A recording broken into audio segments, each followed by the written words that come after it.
As your typical run and gun style operator, I've never been a fan of magnetic filters. Oh shoot, heads up. ND filter, come down. Granted, mine never fell off a cliff, but I've had similar issues.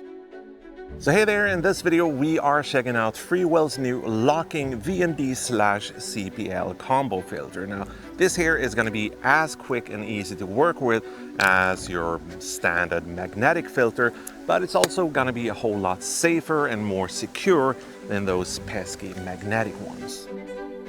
Freewell isn't new to making filters, and this one might be their best one yet. There's no signs of any color cast or vignetting, and compared to similar options from PolarPro or Nisi, the price point is really attractive.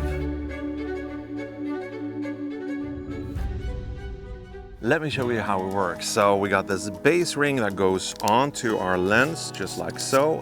I'm using a lens with an 82mm filter thread, so it just screws on like that. And by the way, you can get more of these rings, or you can use step-up rings, whatever you fancy. Next step is going to be to take our VND filter, and we're going to just squeeze these little tabs, just like a regular lens cap basically. Put it on, and just like so, we are ready to go.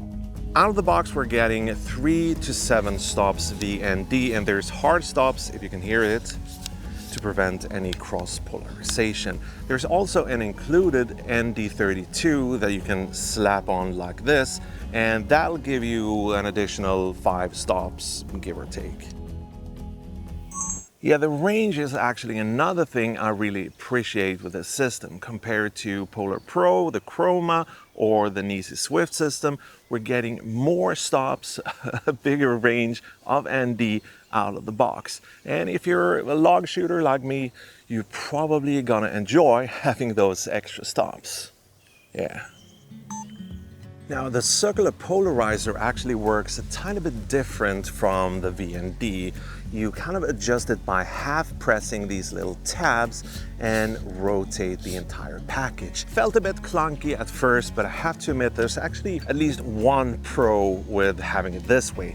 So once you dial everything in, it kind of locks back in place. Other filters that I have, which have both CPL and VND, you can accidentally knock each filter out of position, but this one kind of stays in place. So yeah, felt a bit clunky at first, but after a while it kind of becomes your new normal, I guess. And just like your magnetic filter system, you can just keep stacking filters on top of each other using the same method, more or less. There's a little marking here on top where you just line everything up to avoid any polarization issues or color cast issues, that sort of stuff. But what about color casts, vignetting, and other issues sometimes associated with VNDs and more complex filter systems? Well, to be honest, the footage I've shown you on this channel here, at least recently, have been shot, or most of it have been shot with this filter. And if we look at some of the comments, I think it's safe to say that it passed the color test. But I'm still going to show you a couple of side-by-sides and more tests here in this video to give you a better idea of what to expect. And personally, I haven't seen any noticeable issues. In fact, well, let me just show you the samples. This here is a side-by-side with no filter on the lens to the left, and we got the base 3 to 7 stops in the middle, and lastly we got the 3 to 7 stops plus the included ND32 stacked on top. Now keep in mind, this here is shot outdoors and there were a lot of cloud coverage that day, so the sun were kind of, you know, jumping around and changing the lighting a bit, but these samples are going to be straight out of camera. I've not done any post-processing except from slapping a little LUT on top. Now, we all know about variable ND filters, which is kind of a necessity if you're a videographer, but what about CPL or circular polarizing filter? Well, According to me, they're an absolute cheat code for us videographers, but still shooters obviously know about them already. So what's great about CPL filters, or circular polarizing filters, they limit or control things like glare and reflections, whether it's on cars or if you're shooting products or interviewing some balding CEO where there's a bit of shine or reflection right up here. You can kind of get rid of those things with a circular polarizer. So it is one of those little cheat codes, and for someone like me that shoots a lot of stuff outdoors, and I usually like to include just a tiny bit of sky in my shots, you can normally bring down the exposure of the sky by at least a third of a stop, so essentially giving you a tiny bit of extra cheated dynamic range.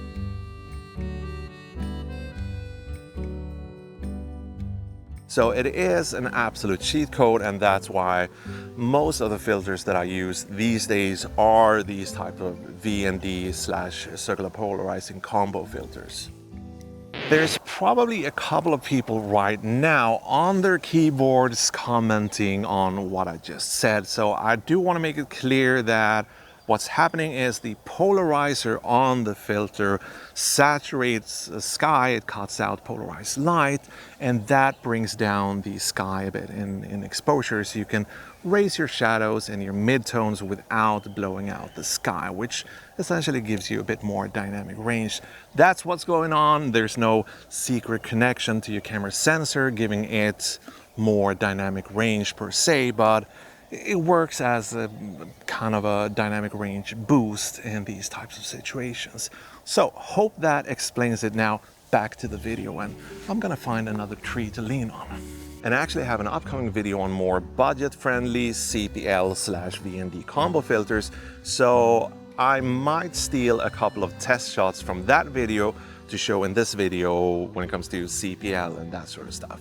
But there will be a little marker somewhere on the footage that will show you what filter was used. A little bit of that circular polarizer can go a long way, and you can obviously overdo it and make things look a bit plasticky or unreal, that sort of stuff. But used at the right amount, it can give you that little extra for your footage. Everything revolves around this quick lock system, including the front and rear caps, which is good as it allows you to bring the filter in a more compact manner and leave the stylish but somewhat bulky storage container or case at home. But kudos to Freewell for giving us enough space and giving us this, I'm gonna show you a close-up here.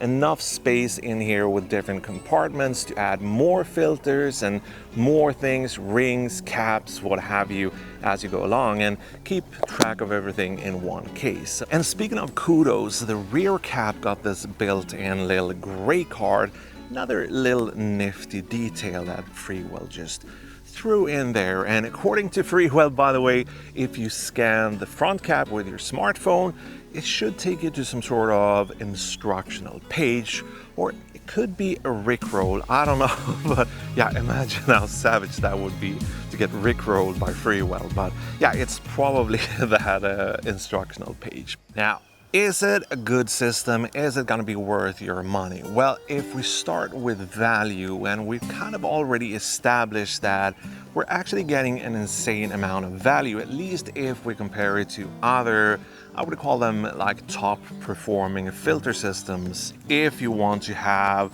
the same or a similar amount of ND and CPL and all that fun stuff. So for 249 bucks, as far as value goes, I think we're getting our money's worth for sure.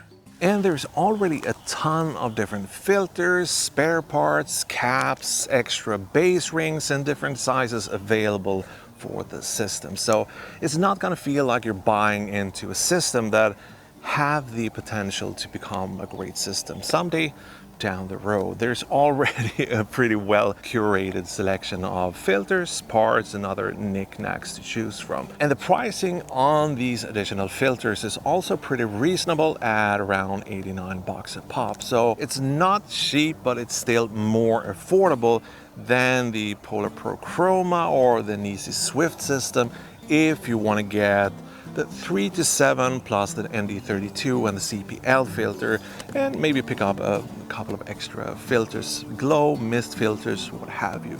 So if that sounds interesting, I'm gonna leave a couple of links down below so you can pick one of these up, or if you wanna browse and see what other things and knickknacks are available for the system. And there's nothing fishy with these links, they just tell Amazon, B&H or Freewell that I was the one that took it to the page, and if you order anything, they have to share some of their profits with me, which helps the channel and helps me and all that fun stuff. So thank you for doing that if you're planning on picking one of these up. But that's gonna be it. Thank you so much for watching, and I'll see you in the next one. And now I'm gonna watch my step.